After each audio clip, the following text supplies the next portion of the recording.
Nakasabit sa jeep si Aubrey. Ang isang kamay sa hawakan upang hindi siya mahulog at ang isang kamay naman sa kanyang cellphone.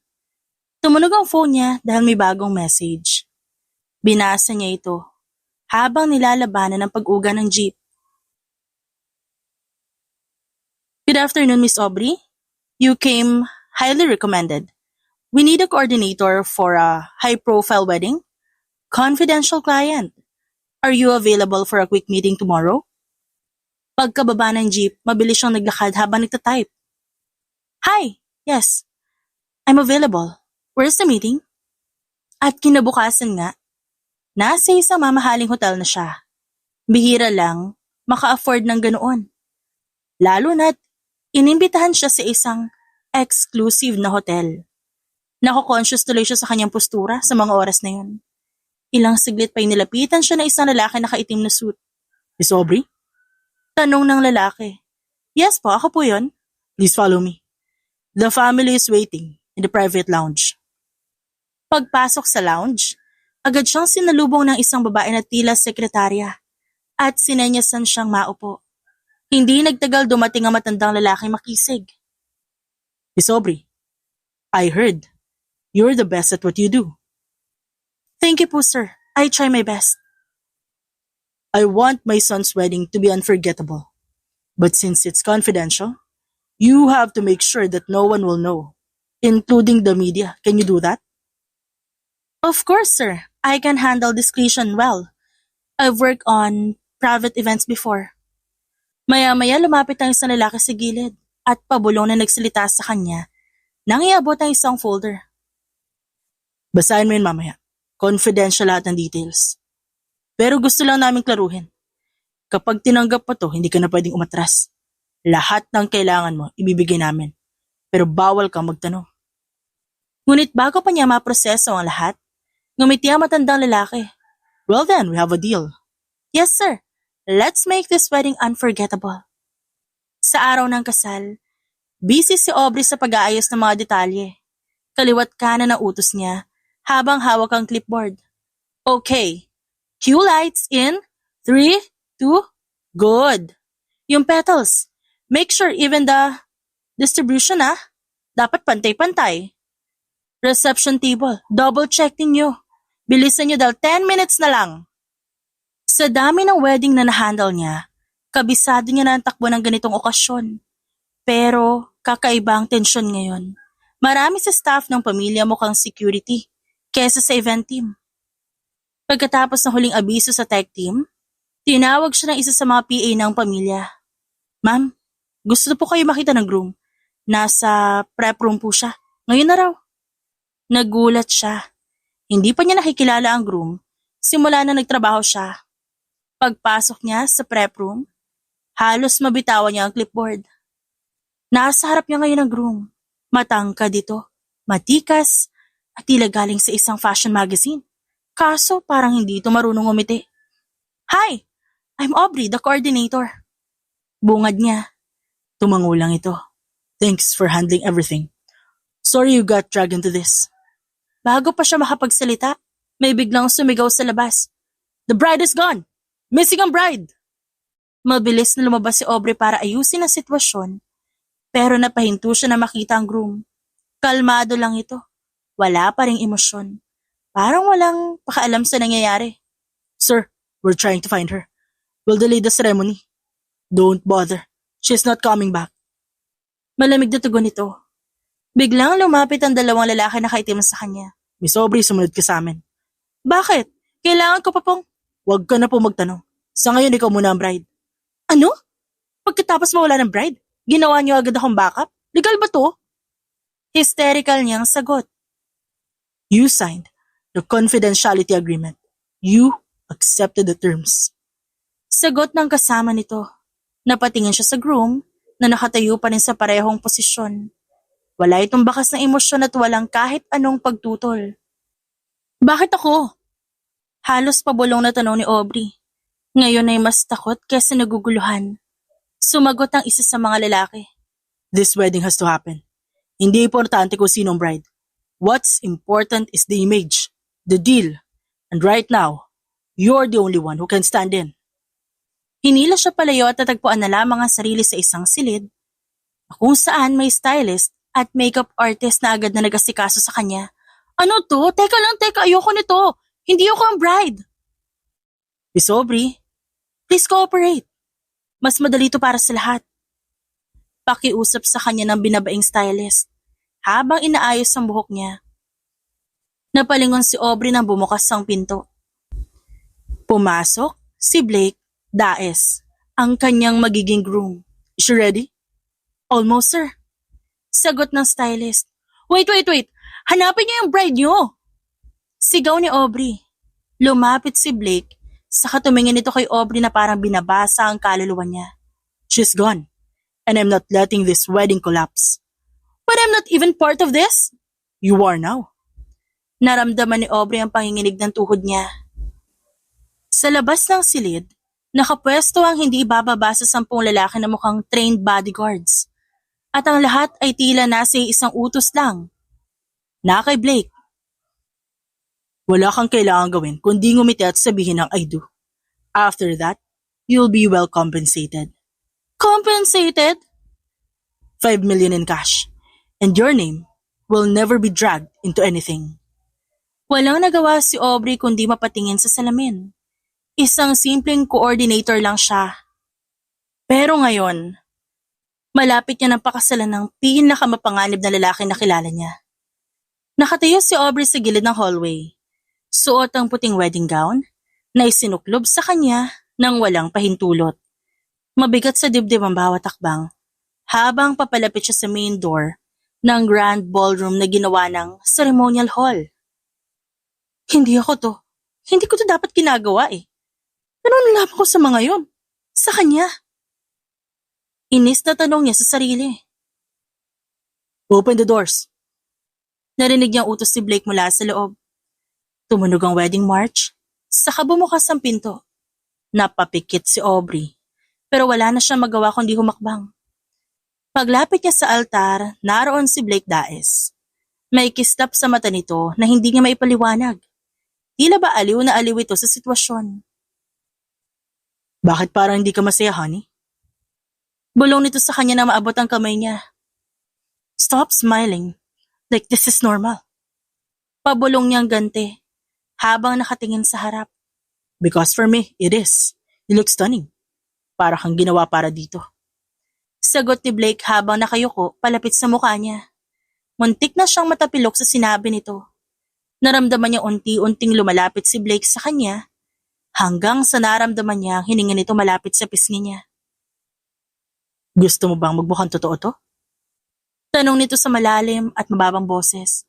Let's give them a show. At bago pa siya makapalag, bahagyang yumuko si Blake palapit sa kanyang labi. Halos magdikit na ito na ilang pulgada hanggang naramdaman na ni Aubrey ang init ng hininga nito.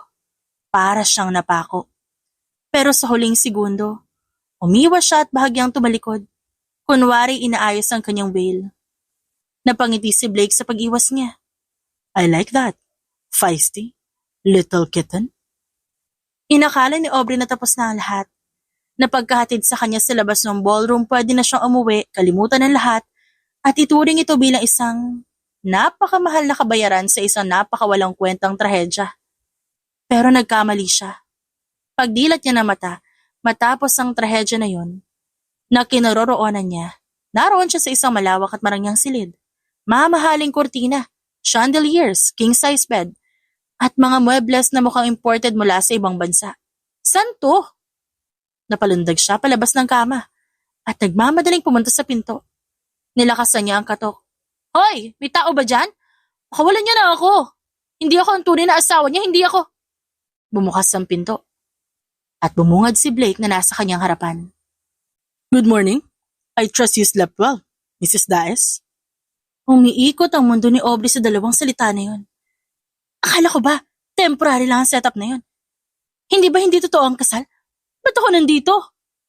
Sigaw niya habang tinutulak si Blake papalayo. Dapat. Tumutulong lang ako para sa kasal yung palpak. Tapos ginawa ko substitute bride? Ha! Kalokohan to. Ipapakulong ko kayo. Nanatiling kalmado si Blake habang umiiwas sa mga suntok niya na puro hangin. You signed the papers. Nasa video. Lahat legal. Ikaw na ang asawa ko. Hindi ako papayag doon. Nababaliw ka na. Anong kala mo sa akin? Laruan? Hindi kita ginawa laruan. Ginawa kitang daes. Napaawang ang bibig ni Aubrey. Pakawalan mo ko ngayon din. Ngayon din. Tumigil si Blake. Tumingin to sa kanya na para ba may tinatago. You can't leave? Not yet. My father says you stay here until things settle down. What things? Napapikit siya sa frustration. Saka biglang humagulhol. Ang gusto ko lang naman umuwi. Ayoko na. Hindi ko to pangarap. Tinignan lang siya nito saka lumapit ang dahan-dahan. You'll stay in this house. With me. For now. Umangat ang ulo ni Aubrey. Bakit ako? Hindi ba pwede ibang tao na lang? Because they trust only me to keep you in check. And yumuko ito ng konti para tignan ang mukha niya. I'm the only one who won't hurt you unless you give me a reason to. Tumalikod ito at naglakad palabas ng kwarto pero bago tuluyang umalis, lumingon to sa kanya. We're living under the same roof, starting today. Get used to it. Isang linggo pagkatapos ng kasal, kahit tahimik ang mansyon at silang dalawa lang sa loob, alam ni Aubrey na sa labas ng bawat pinto, may lalaki na nakaitim na nakaabang at mukhang higit pa sa 10 tao ang nagbabantay sa kanila doon. Nakalock pa rin ang gate? Tanong niya sa isa sa mga hardinero habang kunwaring naglalakad-lakad sa labas. Opo ma'am, bawal pong lumabas nang walang pahintulot ni Sir Blake. Napailing na lang siya. Parang laging may CCTV sa bawat galaw niya. Nakita niya si Blake sa sala. Pagkapasok niya sa loob, nakaupo ito sa leather couch, hawak ang laptop at mukhang may kausap sa telepono. Hindi nito na malayang nandoon siya. Shipment is arriving Tuesday. Do not reroute unless you get confirmation from me directly. I don't care if customs are sniffing around. Handle it. Akmang aalis na siya paatras nang biglang dumapaw ang tingin nito sa pwesto niya. Parang alam na nito na nandun siya. Ano yung shipment? Tanong ni Aubrey dito pagkatapos niyang magising sa kanyang pagkabigla. Umangat ang isang kilay ni Blake. You're eavesdropping now? Excuse me? Ako yung kinulong dito. Natural lang na magtanong ako kung anong klaseng negosyo ba meron kayo. Baka mamaya drugs na yan o armas? Tumayo lang ito at dahan-dahang lumapit sa kanya. Do you really want to know the truth? Tanong nito sa malamig na boses. Napalunok si Aubrey pero tumango kinalaunan. Inabot ni Blake ang kamay niya at tinala siya sa study room. Sa loob nito, naroon ang ilang mga mapa, larawan, at isang whiteboard na may mga code names, location, at schedules. Napatigil si Aubrey. Walang droga. At lalong wala akong balak patay na sino man unless kailangan. What we do is control, territory, power. Para saan? Para sa pamilya. Para sa balanseng hindi maintindihan ng mga ordinaryong tao. I come from a mafia lineage, Aubrey. But I'm trying to make something else. Something cleaner. Napaatras siya. So, mafia ka nga talaga? I am the son of the mafia king. And now, I'm the prince trying to fix the mess he built. Kasama ako sa plano mo? Hindi dapat. Pero biglang nagbago ang lahat nung tumakas ang bride ko. You were the only one. There. Willing or not, I had to choose you. Umiling si Aubrey at bumalik ang galit sa dibdib. Kahit anong dahilan mo, hindi mo dapat ako ginawang kasangkapan. Tumango si Blake. Then prove to me, you're more than that. You want out? Help me fix this family. Napatitig siya sa binata.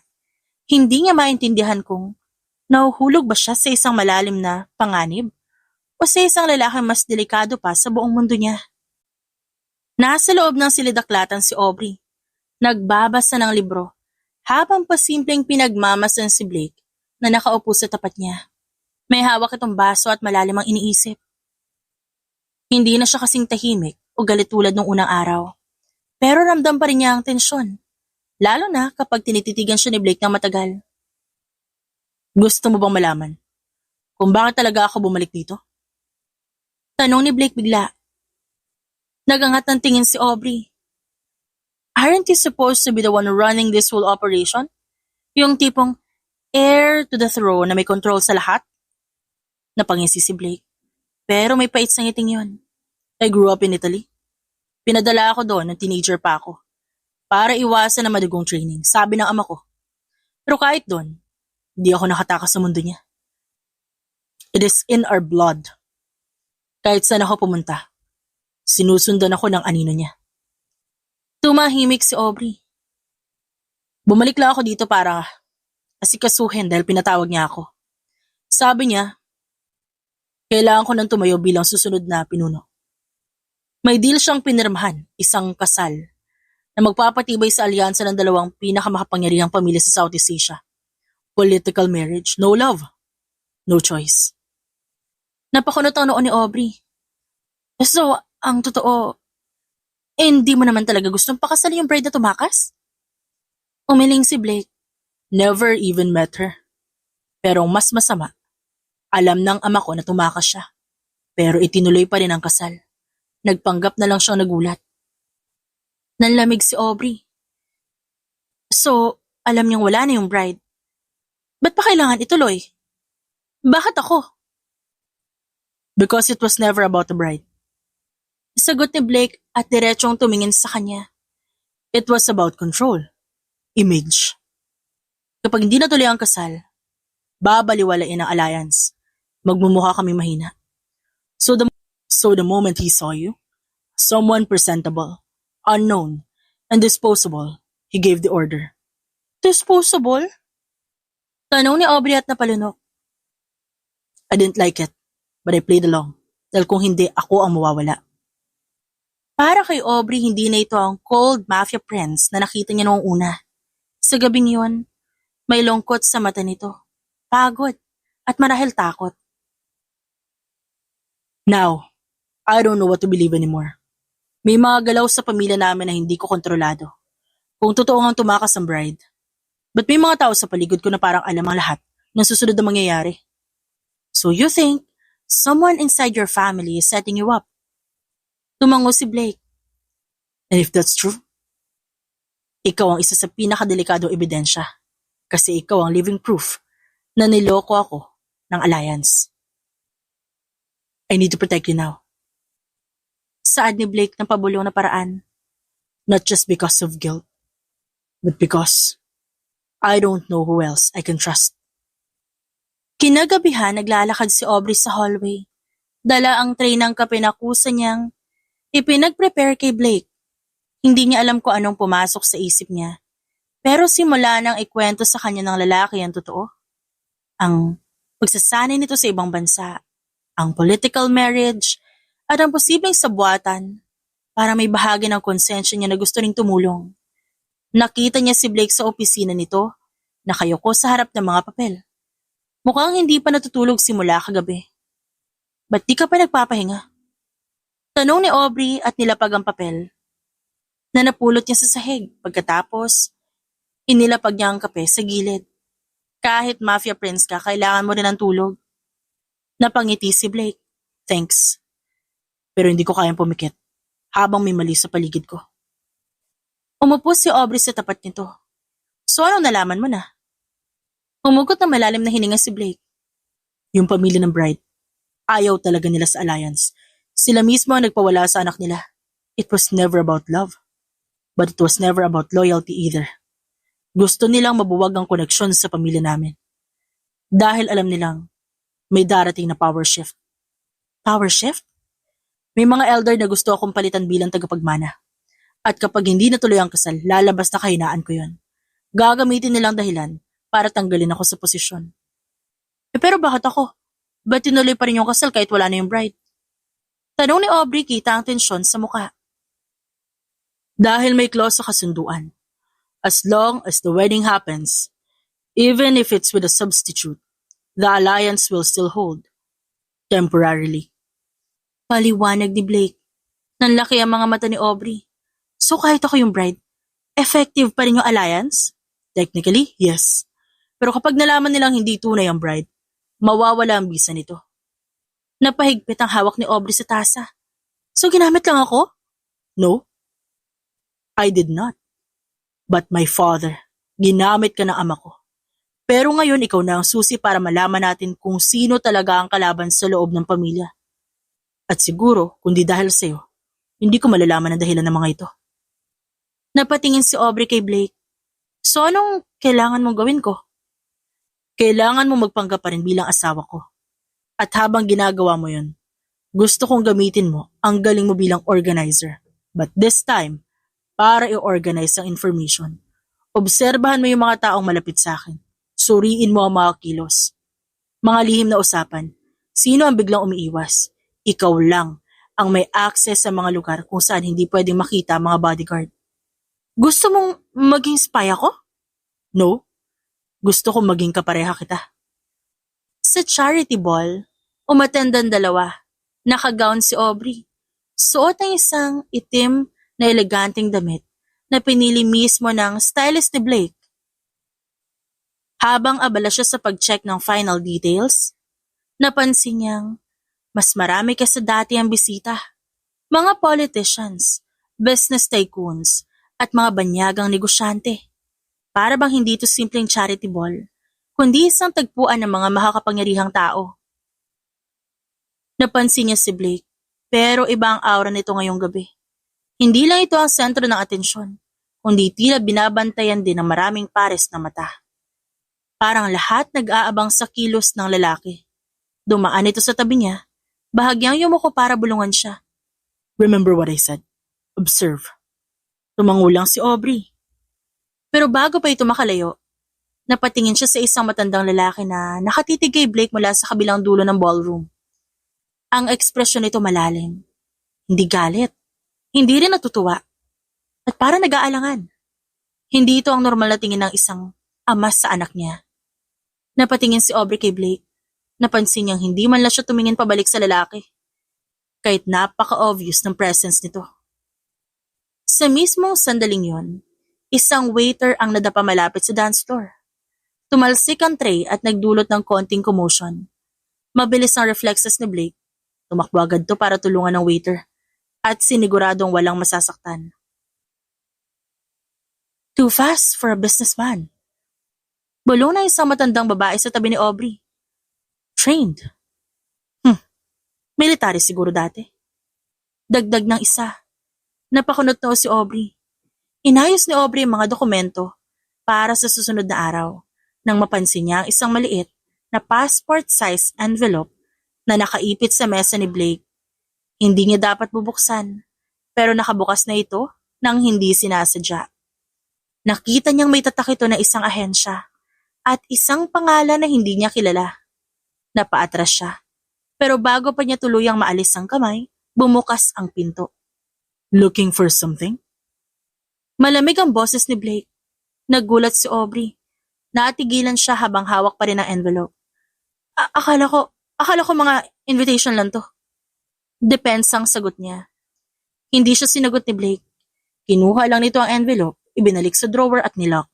You should rest. Tomorrow might be dangerous. Mahinang wika nito. Nang lumabas na si Blake sa silid, naiwan si Aubrey, natahimik. Pero ang puso niya, mabilis ang pagtibok. Sino ka ba talaga, Blake? Pinagmamasdan lang ni Aubrey ang hallway, papunta sa opisina ng ama ni Blake, na si Don Luciano Daes. Wala sa plano niya makipagkita rito, pero inutusan siya ni Blake na iabot ang isang dokumento. Agad siyang sinalubong ng amoy ng mamahaling tabako at lumang kahoy. Malawak ang silid, puno ng antique furnishings at mga larawan ng pamilya sa dingding. Sa dulo ng opisina, nakaupo sa isang leather chair si Don Luciano. Tahimik at matalim ang mga mata na parang laging nagmamasid kahit hindi nagsasalita. Tumikim si Aubrey. Good evening po. I'm Aubrey. I was asked by Blake to hand this to you. Tumangulang si Don Luciano, pero hindi agad kinuha ang dokumento. Bagkus, tinitigan siya nito ng matagal. Ikaw pala yung babae. Napakunot noo si Aubrey. Babae po? Ang pinalit sa bride. Ang sumama sa anak ko, ang naging bahagi ng pamilya namin. Sa biglaang paraan. Interesting. Hindi alam ni Aubrey kung paano sasagot. Kaya yumuko siya sa kanila pag ang dokumento sa mesa at aatras na sana. Ngunit bago pa siya makatalikod, pumasok si Blake. Father, bati nito. Wala ni katiting na emosyon sa muka. Ang sagot ni Don Luciano ay isang matalim na tingin. Anak, parang may kuryente sa pagitan ng dalawang lalaki. Halos maramdaman ni Aubrey ang tensyon na lumulutang sa paligid. Lumapit si Don Luciano at tinapunan ng sulyap si Blake mula ulo hanggang paa. You know, Blake, I keep wondering, saan napuntang pilat mo sa leeg? Sa pagkakaalala ko, ang anak ko ay may birthmark doon. Malaki. Hindi yan nawawala basta-basta. Hindi nagsalita si Blake, sa halip, marahan siyang umiti. Laser treatment, Father. Lahat ng bagay ngayon, kayang burahin.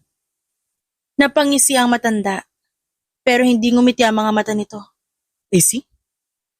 Naglakad na si Blake palapit sa kanya. We're done here. Ngunit bago sila makalabas ng opisina, muling nagsalita si Don Luciano. Blake, kung hindi ikaw ang anak ko, sino ka? Biglang tumigil si Blake sa paglalakad. Tumalikod siya, ngunit ang ngiti niya nanatiling kalmado. Kung di ako, then who's standing before you now?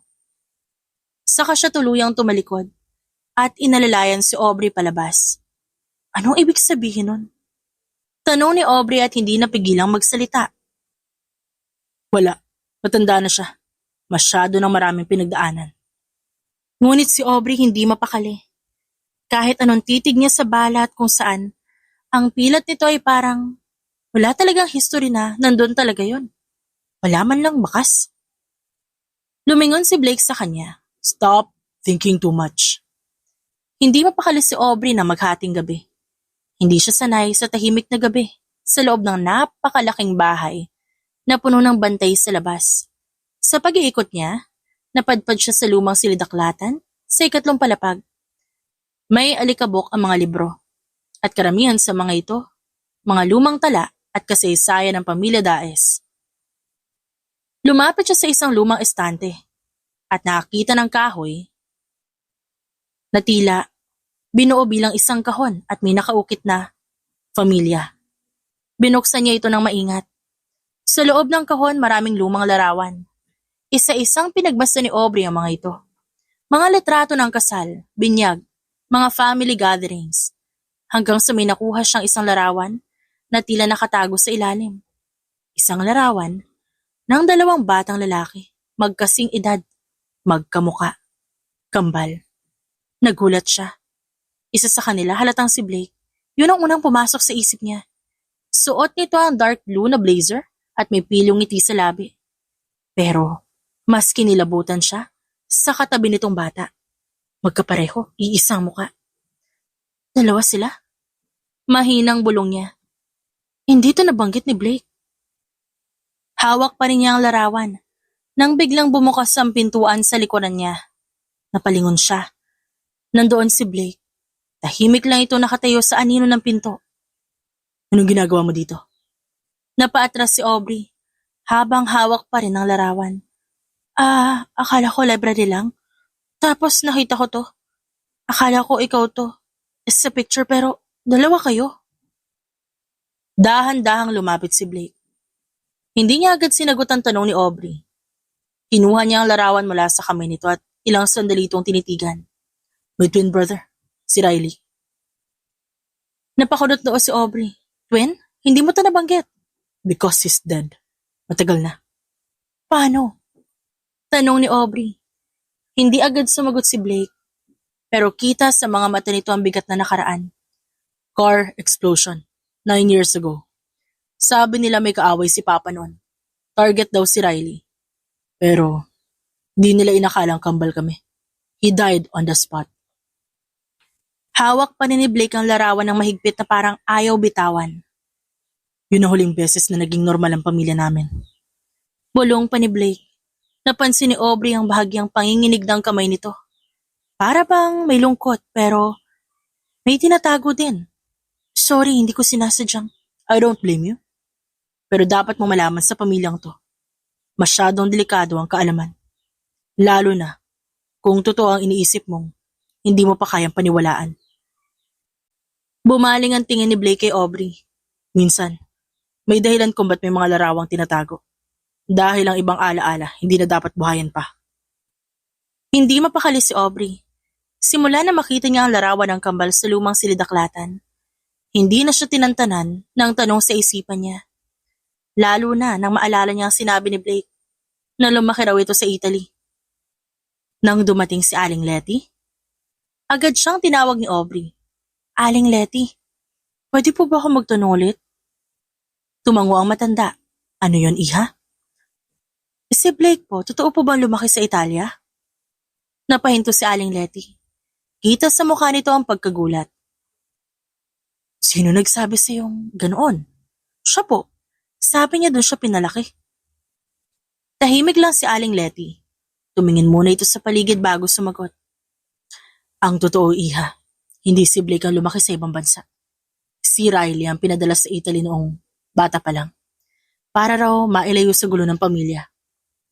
Nanlaki ang mata ni Aubrey. Si Riley? Tumango si Aling Letty. Si Blake dito lumaki. Nakita ko siyang lumaki. Tahimik, matapang, saka paborito ng Don. Pero yung kambal, matalino, palaban at lagi nagtatanong. Siya ang mas matanong tungkol sa negosyo ng ama nila. Doon tuluyang gumuho ang pagdududa ni Aubrey. Mabilis siyang tumakbo pabalik sa mansyon, patungo sa silid ni Blake o kung sino man talaga ito. Pagpasok ni Aubrey, nadatnan niya nakatayo si Blake sa harap ng salamin, parang wala ito sa sarili. Riley? Mahina ngunit matatag na sabi niya. Napalingon si Blake. Anong? Hindi sa Italy lumaki si Blake. Si Riley ang pinadala doon. Sabi mo doon ka galing ng teenager pa. Di ba? Hindi mo na ako kailangan lokohin ngayon. Hindi man lang ito nagulat na parang inaasahan na nito na malalaman ni Aubrey ang totoo. Paano mo nalaman? Si Aling Letty. Sabi niya si Blake ang naiwan dito. Si Riley ang pinadala sa Italia. Yun ang sinabi mo sa akin, na ikaw ang lumaki doon. So tell me, sino ka talaga? Sa loob ng ilang segundo, walang gumalaw sa pagitan nila, kundi ang mahinang ihip ng hangin mula sa bintana. Bumuntong hininga si Riley at marahang tinanggal ang relo sa kanyang pulso. Saka ito pinatong sa lamesa. You're smarter than I thought. Lumapit siya kay Aubrey. Yes, I'm Riley. Hindi ako si Blake. Kung tatanungin mo kung totoo nga bang may namatay sa aming dalawa. Oo, patay na dapat ako. Kaso nakaligtas ako nun. And now, I have a mission to fulfill. Anong mission? Matatag na tanong ni Aubrey kahit nanginginig na siya sa nalaman. Naglakad si Riley sa loob ng silid. Waring iniipon ang lakas ng loob para ibunyag ang matagal ng kinikimkim na sikreto. Tila biglang tumanda ang kanyang muka dahil sa bigat ng bawat salitang susunod niyang bibitawan. Hindi ako basta nawala. Nung may sumabog na sasakyan, that was staged. Plano yun ni Blake. Sawa na siya sa mundo ng pamilya namin. Ayaw niyang maging susunod na mafia boss. Pero alam naming hindi siya papayagang umatras. Kaya kami ang gumawa ng paraan. Pinalabas niyong ikaw ang namatay? Bulong ni Aubrey. Unti-unting binubuo ang puzzle sa kanyang isipan. Ako, ang mas kilala bilang mapusok, rebelde, mapagtanong. So I became the perfect scapegoat. Sinanay ako ng ilang intelligence network sa Europe pagkatapos ng insidente. For 4 years, I've been gathering data, contacts, and strategies para gawin ang imposibleng misyon. Napatingin siya kay Aubrey ng diretso sa mga mata nito. Para lang pabagsakan ng imperyo ng ama namin. Natahimik si Aubrey. Gusto ko itong buwagin mula sa loob. Yung ugat. Hindi lang ang operasyon, kundi pati ang kasinungalingang bumalot sa pangalan ng Daes. Sa mata ng publiko mayaman lang kami. Philanthropic. Pero sa ilalim nito, dumadanak ang dugo. Trafficking, armas, lahat. Lumapit siya kay Aubrey. Kaya kita sinadyang dalhin dito. Gusto kong malaman kung matalino ka nga tulad ng sabi nila. Kung kaya mong basahin ang mga detalye. So yung buong Wedding? Even the bride disappearing? Partly orchestrated. Pag-amin ni Riley. Pero may twist din kaming hindi inaasahan. Ang bride siya dapat ang magiging tulay para sa isang bagong alyansa ng ama ko sa panibagong kartel. Pero nalaman niyang hindi siya kasangkot lang sa kasal, kundi magiging pang-akit sa trap. She ran. I don't blame her. Kapag kasi nangyari yon, dalawa na sana ang pamilya ang babagsak ng sabay. Tumigil si Riley sa kamarahang hinawakan ng balikat ni Aubrey. I need help, Aubrey. Hindi kita pwedeng pilitin. Pero kung lalabas ka sa pintong to, wala nang babalikan. Kapag pumanig ka sa akin, you become part of the takedown. May plano ka na ba? Mahinang tanong ni Aubrey. Matagal na, at magsisimula ito ngayong araw. Lumalangit-ngit ang bakal na pinto habang binubuksan ito ng mga undercover agents. Mabibigat ang hakbang ng mga armadong lalaki na kaitim. Bit-bit ang mga high-powered na baril at gear. Kasunod nila si Riley na kasama rin si Aubrey. Narating nila ang pinakalihim na taguan ng armas at kontrabando ng pamilya Daes. Sa gitna ng warehouse nakaupo sa isang lumang leather chair si Don Luciano at mukhang alam niya nang matatalo siya sa gabing yon. Matagal mo akong pinaghintay, Blake. Malamig na sambit ni Don. Dahan-dahang lumapit si Riley. Tinanggal niya ang headset. Sabay taas ng baril pero hindi ito tinutok sa ama. Sa halip, binaba niya ito sa pagitan ng mesa, sa pagitan nila mag-ama. Tumitig si Don Luciano kay Riley. Ang mga mata nito'y puno ng paghihinala, ngunit may halong lungkot na hindi maitatago. So it was you. Akala ko patay ka na. Mas madali yung paniwalaan, di ba? Mas madali para sa inyo.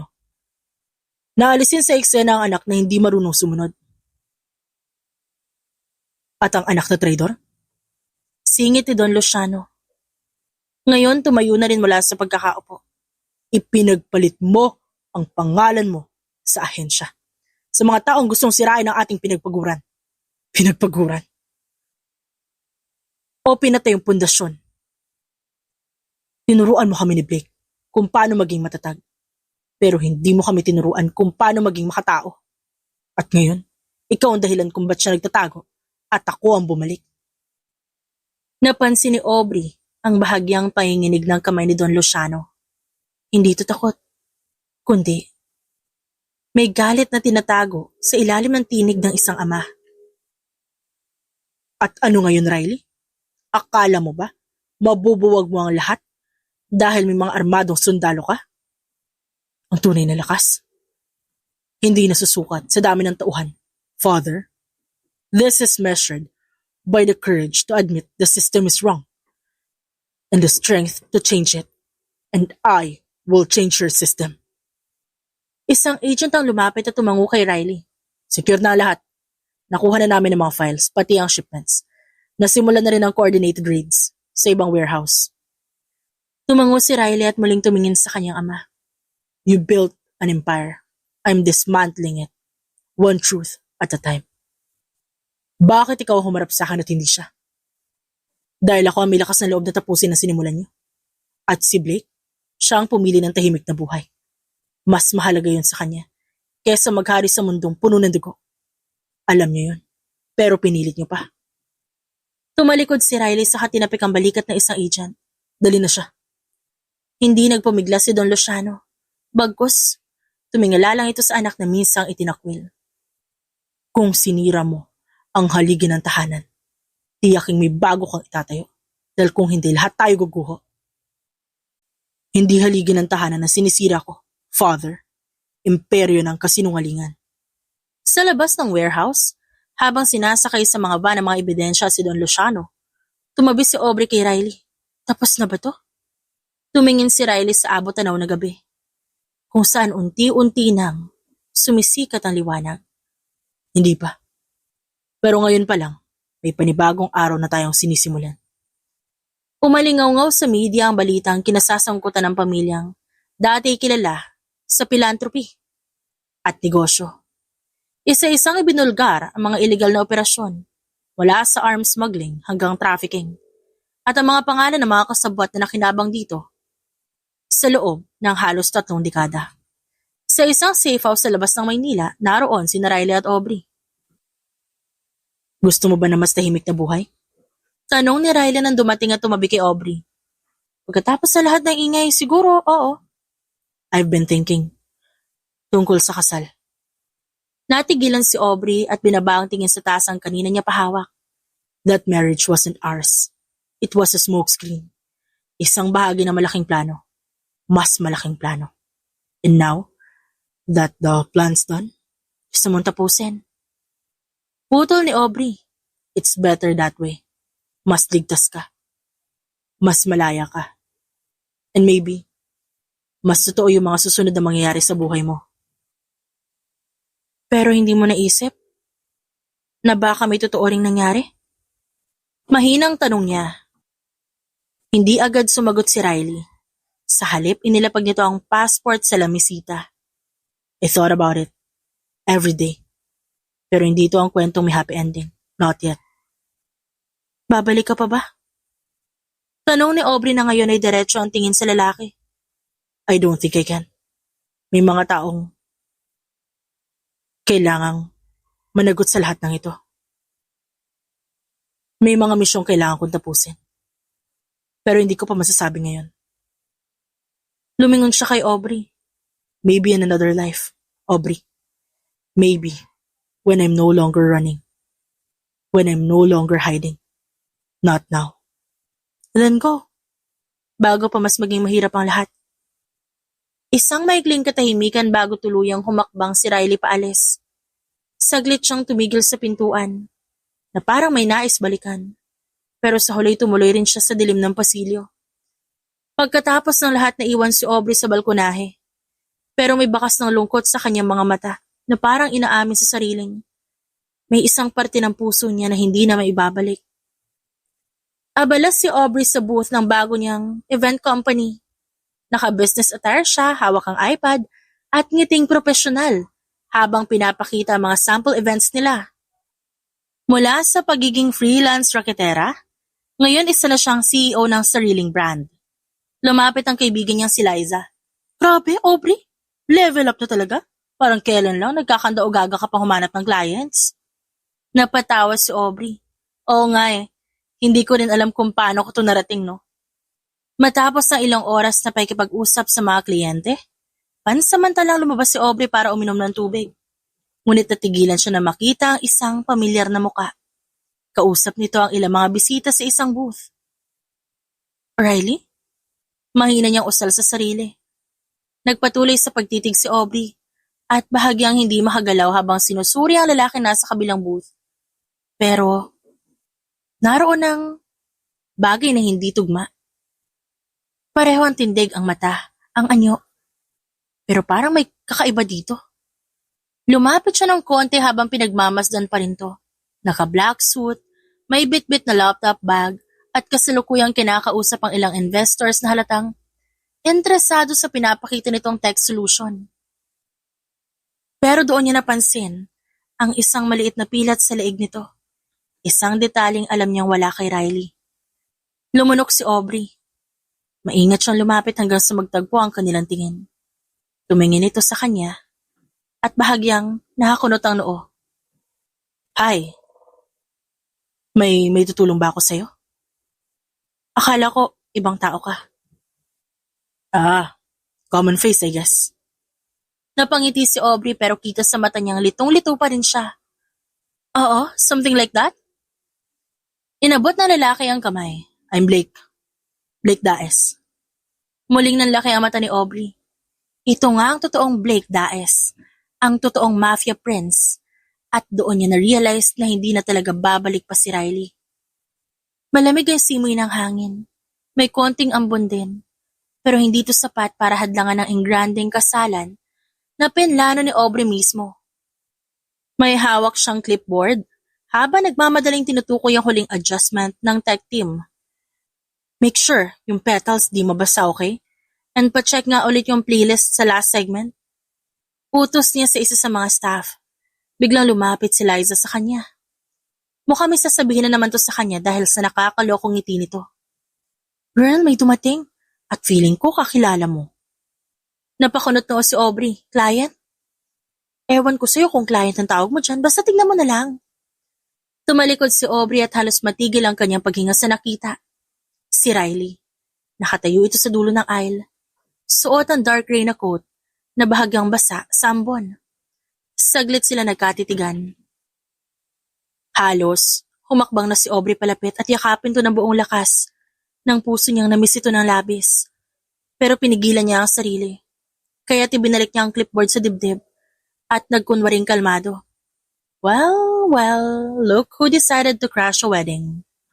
Kumusta na ang asawa ko? Pili yung tanong nito habang lumalapit sa kanya. Natigilan si Aubrey. Napalingon sa paligid baka may makarinig. Pwede po, wag mo akong tawagin ganyan. Bakit naman? May marriage certificate pa rin naman tayo somewhere sa archive. Diba, Mrs. Daes? Matagal na tayong annulled, Riley. Saka, si Blake ang nakalagay sa certificate. Hindi ang pangalan mo, diba? Ngumisi ng pilyo si Riley. Hindi mo sure? Umirap na lang si Aubrey at bumalik sa ginagawa. Anong ginagawa mo dito? Gusto lang kitang kamustahin. At syempre, curious din ako kung handa ka na bang tumira sa Europe. Excuse me? Napakunot noo si Aubrey. May bahay na ako doon. Gusto mo bang sumama sa akin? Tumigil siya sa ginagawa at tumingin dito. At nag-expect ka namang sasama ako. Excuse me ha? Wala tayong relasyon para samahan ko doon. I want to offer you a job there. Alam ko marami ka pang matututunan doon. Mas malaki ang opportunity at mas malapit tayo sa isa't isa. At anong connect naman kung malapit tayo sa isa't isa? Ngumiti si Riley pero may bakas ng pagkailang sa mga mata. Nilagay niya ang kamay sa bulsa at bahagyang yumuko, kunwari inaayos ang coat, para maitago ang nerbiyos na nararamdaman. Wala lang, practical lang naman ako. Mas madali tayo makakapag-collaborate kung magkalapit tayo. Napangiti si Aubrey pero halatang hindi siya kumbinsido. Collaboration lang talaga, ah? Wala nang ibang dahilan? Bakit? Gusto mo ba na ibang dahilan? Balik ni Riley pero agad niyang iniwas ang tingin. I mean, purely professional ang offer. Magaling ka. Sayang kung dito ka lang ikukulong ng market. Sa Europe, mas malawak ang maaabot ang ideas mo. Okay, so gusto mo akong dalahin sa kabilang side ng mundo dahil magaling akong organizer? Exactly. Not because you miss me? Napaatras ng bahagya si Riley. I didn't say that. Pero hindi mo rin dininay. Napabuntong hininga si Aubrey.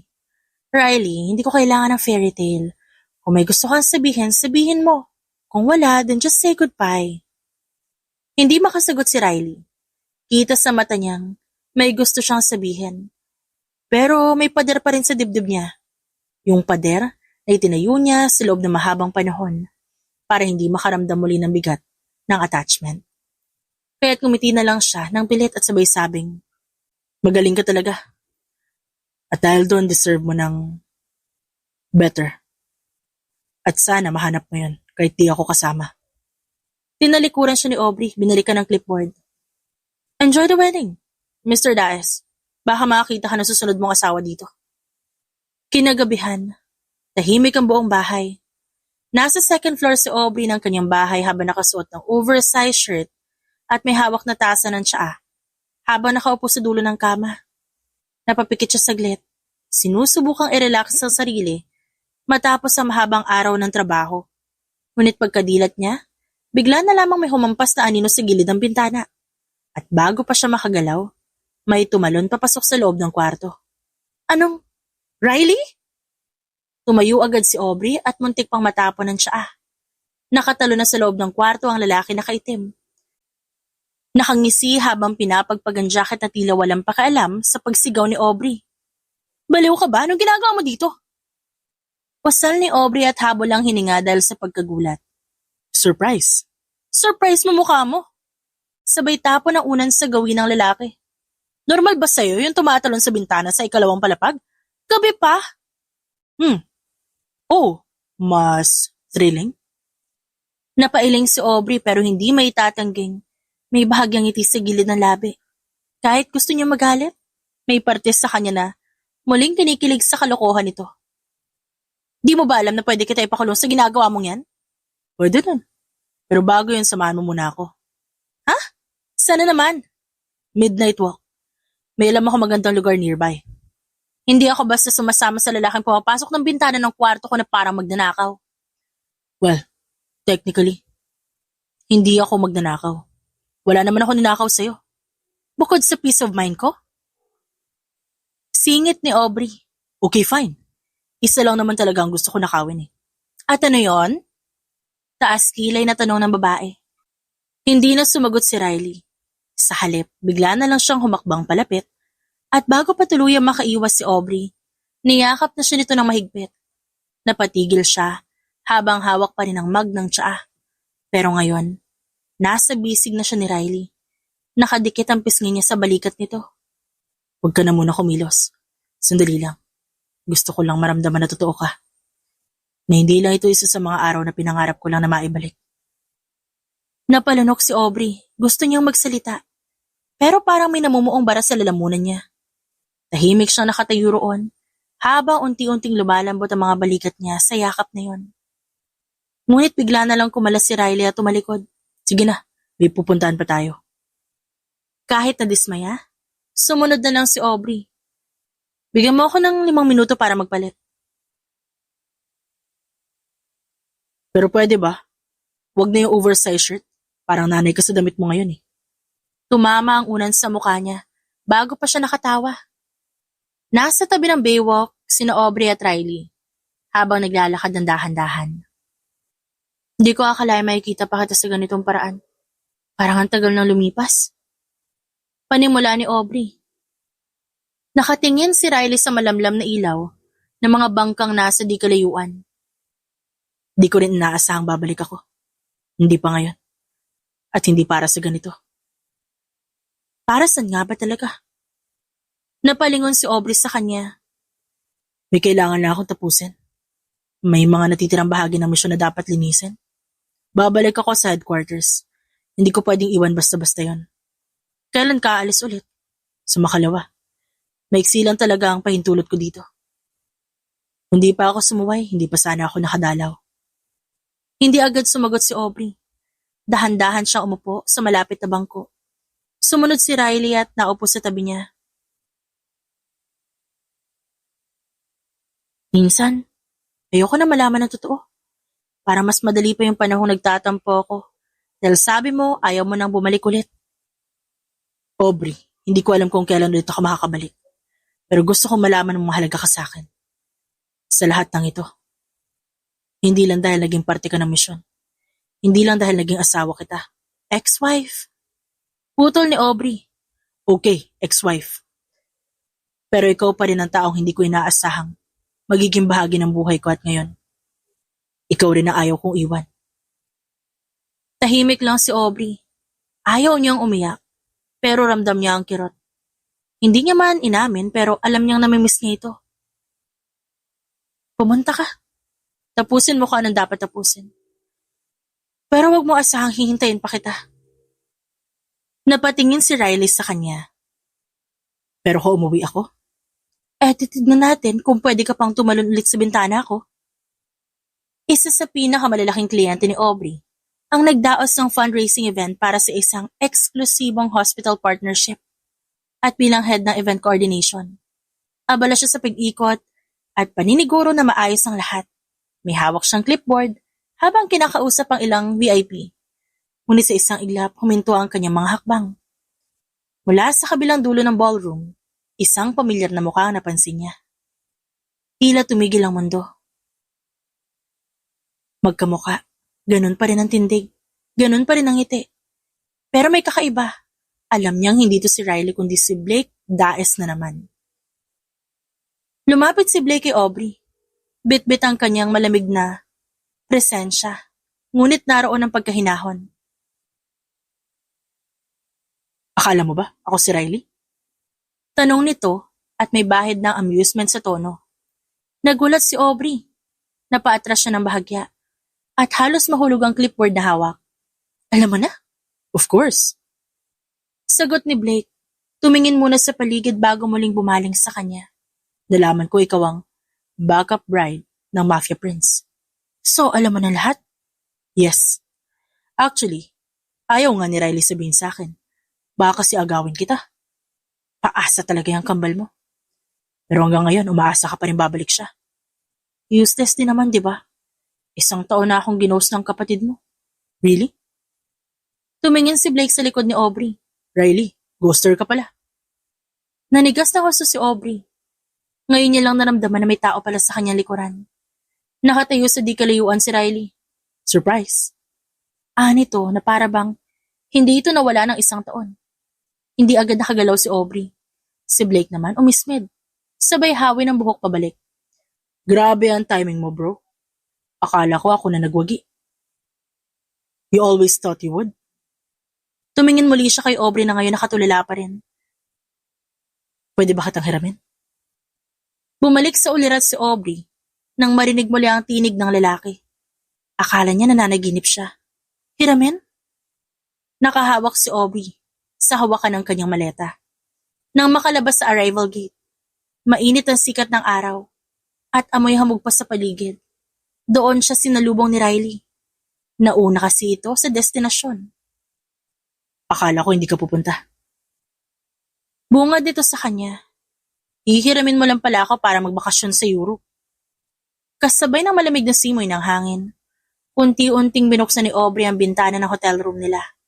Bumungad sa kanya ang makakapal na ulap at mga makukulay na bubong ng maliliit na bahay sa paligid.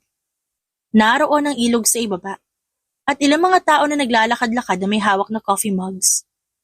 Nasa kusina si Riley, naka-apron pa, at nagsasaing ng kanin sa maliit na rice cooker na dala pa niya mula Pilipinas. Tumingin siya kay Aubrey na mukhang inaantok pa rin. Jetlag pa? Tanong nito habang inaayos ang brewed coffee sa tasa. Hindi, napuyat lang kakaisip kung totoo na to. Lumapit si Aubrey at umupo sa stool sa maliit na kitchen island. Ano ibig mo sabihin? Yung biglang nag-resign ka bilang agent. Biglang binilhan mo ako ng ticket. Tapos andito na tayo sa Europe. Gusto mo yata ako lokohin. Well, nag-quit na talaga ako officially. Nagbitiw ako 2 buwan bago pa tayo magkita sa Baywalk. Kaya nga ang tagal ko hindi nakapagparamdam. Tinapos ko muna lahat. Gusto ko pag nagkita tayo, wala na akong dahilan para umalis. So, you really left everything? Yup. I'm done running. And I want this. I want mornings like this with you. Hindi agad nakasagot si Aubrey. Lumapit si Riley, kinuha ang kamay niya at pinatong ito sa dibdib. Wala pa akong sinasabi. Kasi ayokong isipin mong ginagawa ko lang to. Dahil wala na ako ibang pupuntahan. Ginagawa ko to kasi ikaw ang gusto kong puntahan. Hindi na siya nagsalita. Sapat na ang nararamdaman niyang tibok ng puso ni Riley sa ilalim ng kanyang palad. Riley. Alam mo, kahit ang gulo-gulo dati, kahit hindi natin ginusto yung kasal, kahit ang daming kasinungalingan, I think I fell in love somewhere in the middle of that. Nagulat si Riley, halatang hindi niya inasahan ang biglang pag-amin ni Aubrey. Don't worry, hindi ko naman sinabi para suklian mo agad. Gusto ko lang malaman mo na ganun yung nararamdaman ko. Kasi baka hindi ko na masabi ulit yun eh. Napangiti si Riley. Hindi niya maikubli ang pagkabigla pero kinikilig din. Tumango siya at dahan-dahang hinilang barstool papalapit kay Aubrey. Hanggang magkalapit ang kanilang mga tuhod. Thank you for saying that. Kasi matagal ko na rin gustong sabihin. Ano? Huminga ng malalim si Riley. Sa kamarahang hinawakan ng mukha ng babae. Hinaplos ang pisngi nito gamit ang hinlalaki. I fell in love with you too. And not just somewhere in the middle. I think it started the moment that you became my backup bride. Napatawa si Aubrey pero may luhang namuo sa sulok ng mata niya. Sira? But it's true. Ikaw lang yung hindi ko makalimutan. And now, I don't want to keep you waiting anymore. At sa kadahan-dahang lumapit si Riley. Nagdikit muna ang kanilang mga noo. Naramdaman ni Aubrey ang mainit itong hininga hanggang sa tuluyan nitong nilapit ang labis sa kanya. Do we really need to ride another gondola? Tanong ni Aubrey habang pinipigilan ng ngiti. Naka-shade siya at nakatali ang buhok habang naglalakad sa kahabaan ng kanal. Yes, Because the last time, puro tili mo lang ang narinig ko. Kasi naman, akala ko matutumba tayo, ang sikip kaya. Now you trust me more, right? Napataas ang kilay ni Aubrey. Fine, may choice pa ba ako? Ngunit napangiti rin siya habang hinila siya ni Riley papunta sa isang nakatigil na gondola. Nakasabit ang isang maliit na chalkboard na may nakasulat na private ride, reserved for lovers. Ikaw nagpalagay nito? Of course. Proud, nasagot ni Riley. At inakay siya papasok. Lahat ng cheesy things, mukhang gagawin nito para sa kanya. Habang dahan-dahang umaandar ang gondola sa kalmadong tubig, binuksan ni Riley ang isang maliit na basket. Wait, ano yan? Gelato picnic? 3 flavor. Hazelnut, pistachio, at yung paborito mong strawberry na parang bata lang ang may gusto. Excuse me? It's classic. Tinusok ni Aubrey ang strawberry gelato gamit ang maliit na kahoy na kutsara. Tahimik silang kumain habang tinatanaw ang mga lumang gusali at balkonaheng puno ng bulaklak. Sa ibabaw ng kanal, nadaraanan nila ang maliliit na tulay at may mga Italiano na hangiti sa kanila habang nakamasid. Okay, this is actually perfect. Sambit ni Aubrey habang nakasandal sa balikat ni Riley. Teka, sabi ni Riley at may kinuha sa bulsa. Don't tell me may susunod ka pang paandar. Ngunit naputol si Aubrey nang makita ang maliit na kahon sa kamay ni Riley. Binuksan niya ang kahon. Isa itong maliit na pendant. Riley, I know. We're still rebuilding. But this is my way of saying, wherever we go, kahit saan pa, uuwi ako sa'yo. Napalunok si Aubrey. Umiling siya parang hindi pa rin makapaniwala. Seriously, stop making me fall for you again and again. Too late. Nagpasya silang mamasyal sa Florence kinabukasan. Okay, listen. We're going to the Uffizi Gallery. This is sacred ground. Got it. Tumango si Riley. Pagpasok nila sa loob, agad silang sinulubong ng mga obra ni Botticelli, Leonardo da Vinci at iba pang Renaissance master.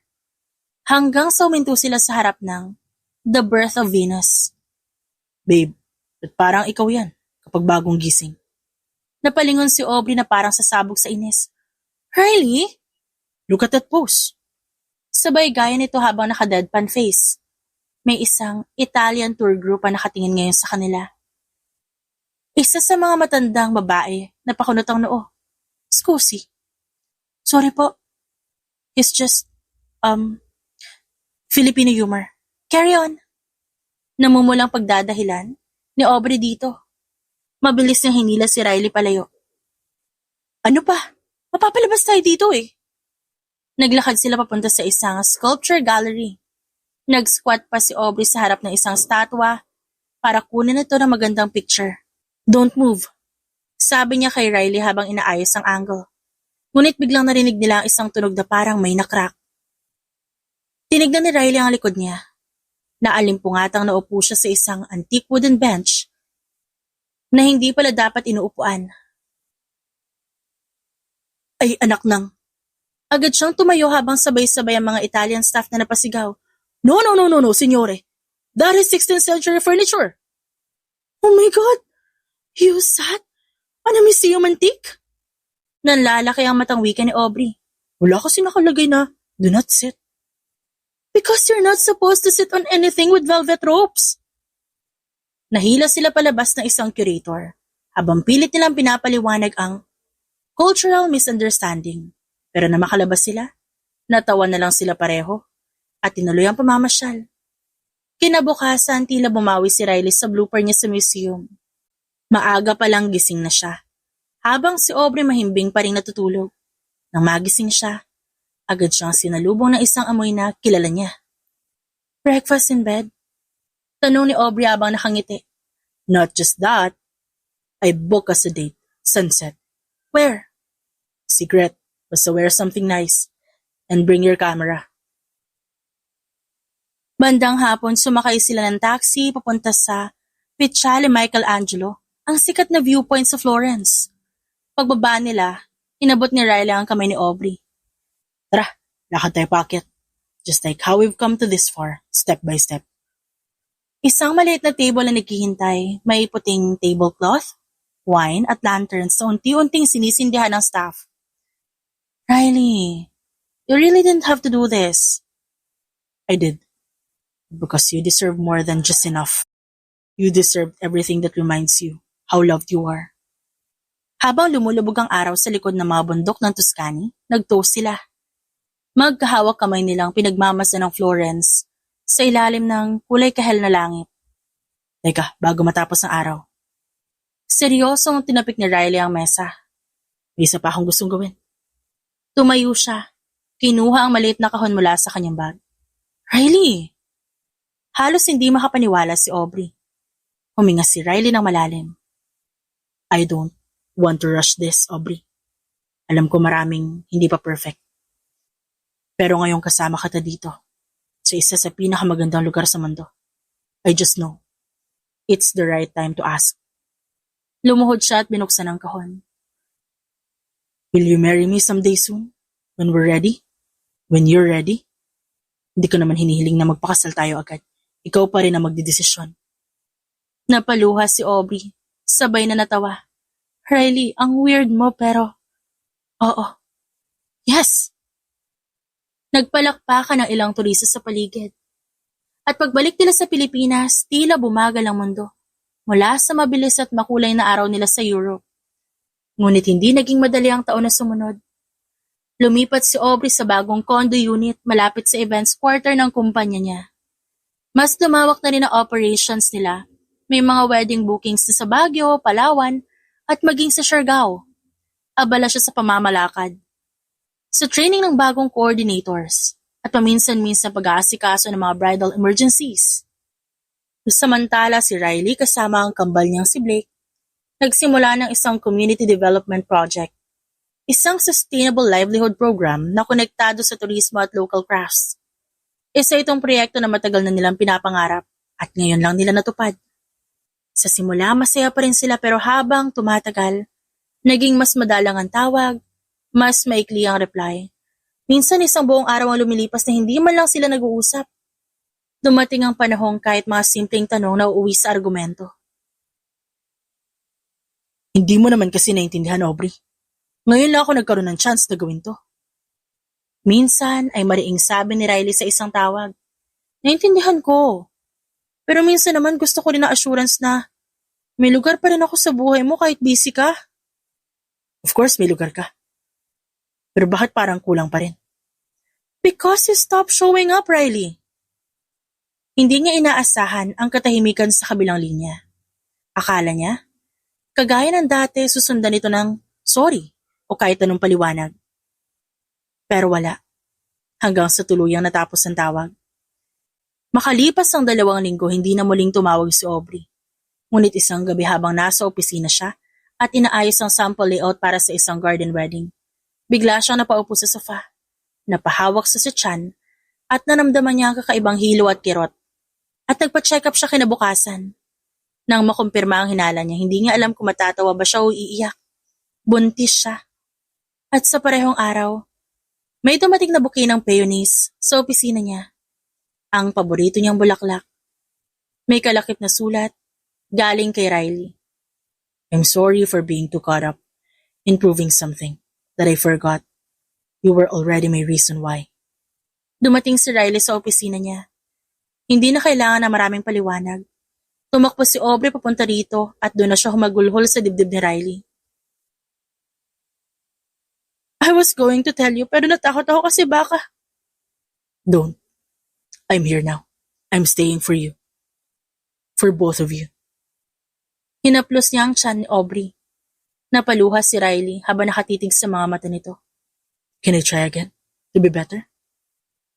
Tumango si Aubrey. Let's try together. At makalipas ang ilang buwan, ipinanganak ang anak nilang babae na si Luna Elise. Sa parehong taon, tinuloy nila ang kasal. Isang simpleng seremonya sa isang hardin sa Tagaytay, kung saan pinagsama ang mga kaibigan nilang wedding suppliers at komunidad mula sa project ni Riley. Makalipas ang 3 taon, mula na ikasal sina Aubrey at Riley, marami nang nagbago. Pero ang pagmamahalan nila mas lalong tumatag. Nanatiling grounded ang relasyon nila kahit maraming bagong kabanata sa buhay nila ang dumating. Si Aubrey ay isa ng sought-after event coordinator at director. May 3 na siyang team of coordinators at 2 branch sa Visayas at Mindanao. Pero kahit gaano ka-busy, umuwi pa rin siya tuwing hapon para ihatid si Luna sa play school. Si Riley naman, tuluyan ang binitawan ng dating anino ng kanyang nakaraan. Ang proyekto niya at ni Blake naging foundation para sa mga livelihood programs sa iba't ibang komunidad. Wala na rin ang dating takot sa apelyido nila na matagal nang kinasangkutan ng kanilang amang dating mafia boss. Tuwing gabi, may isang maliit na routine sila. Hahawakan ni Aubrey ang pendant na ibinigay sa kanya ni Riley noon sa Venice at titingin sa kanya habang pinapatulog si Luna. I remember when you gave this. Akala ko cheesy lang pero ngayon, you really did come home to me. Every single day. I'll never stop choosing to come home to you. Bulong ni Riley sabay halik sa buhok niya. Pagkatapos ilapag si Luna sa crib, lumabas silang dalawa sa veranda ng bahay. May isang duyan doon. Madalas silang sabay na humihilata habang pinagmamasdan ng mga bituin. Naalala mo, nung naging backup bride kita? Tanong ni Riley minsan habang nakatingala sila sa langit. Napatawa si Aubrey. At ikaw nagpanggap na si Blake para lang magawa ang mission mo? Ah, yes. The romance of deceit and mistaken identities. Classic. Sabay nilang tawa. Pero seryoso. Who knew na ang isang kasinungalingan pala ang magiging daan para mas makilala natin ang isa't isa. Natahimik sila ng sandali hanggang sa bumuntong hininga si Aubrey. Love doesn't always come in the form we expect. Sometimes, you just have to trust that love will find its way, even through chaos and lies. Saad naman ni Riley. Ang pag-ibig ay hindi palaging perpekto. Minsan, nagsisimula ito sa mga bagay na hindi inaasahan. Sa gitna man ng kaguluhan, paglilihim, kasinungalingan at pagkatakot. Pero kapag pinili nating panindigan to, kapag natuto tayo makinig at magpatawad, doon natin mararanasan ang tunay na kahulugan ng pagmamahal. The end.